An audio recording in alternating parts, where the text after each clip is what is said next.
Did the truth about the Signature Bank takedown slip out by mistake? Let's find out.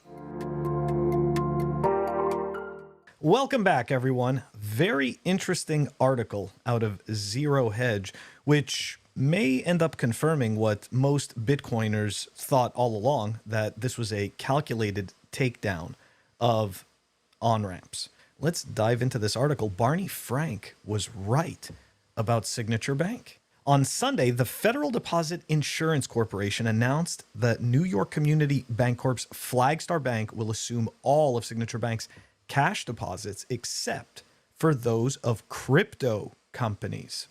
This confirms Mr. Frank's suspicions and ours that Signature's seizure was motivated by regulators' hostility towards crypto. Mr. Frank alleged last week that regulators seized Signature, whose board he served on, to send a message to people to get people away from crypto.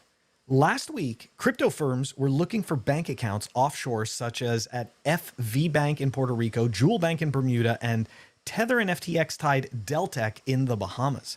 Moving dollar deposits of U.S. crypto companies and their customers offshore will make them less safe and potentially more vulnerable to money laundering.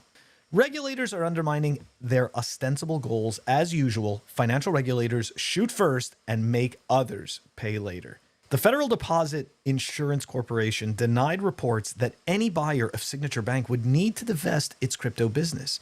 The buyer, New York Community Bancorp owned Flagstar Bank, did anyway. The shuttering of both Silver Bank, which voluntarily liquidated, and Signature Bank, which failed, I'm going to insert my own opinion here and say it was forcibly shut down, has made it increasingly difficult for crypto platforms and investors to transfer traditional currencies by closing two critical banking on-ramps for the digital asset industry.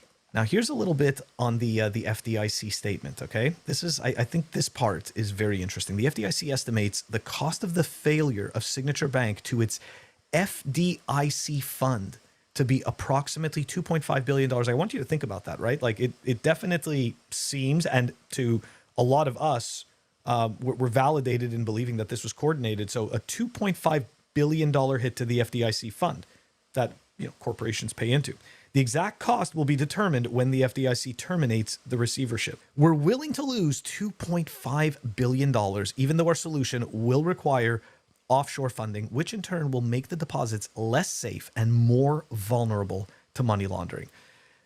Don't get me wrong, I don't necessarily agree with the money laundering part, because as we've shown time and time again, it doesn't make a difference what country the banks are from. The banks are by far the biggest rails for money laundering. It's no secret. They have access to all the resources, all of the channels, in order to facilitate the money laundering activity. So this is a little bit of like, I think that's bullshit, but I am going to make a point at the end of this. Here we go. We're going to wrap it up.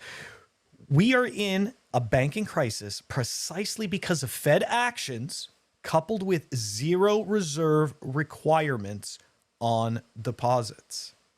Essentially, the regulators, by attempting to stop the on-ramps, the regulators are actually pushing what could be good business out of the country. I actually think it's going to cause much more pain in the long run.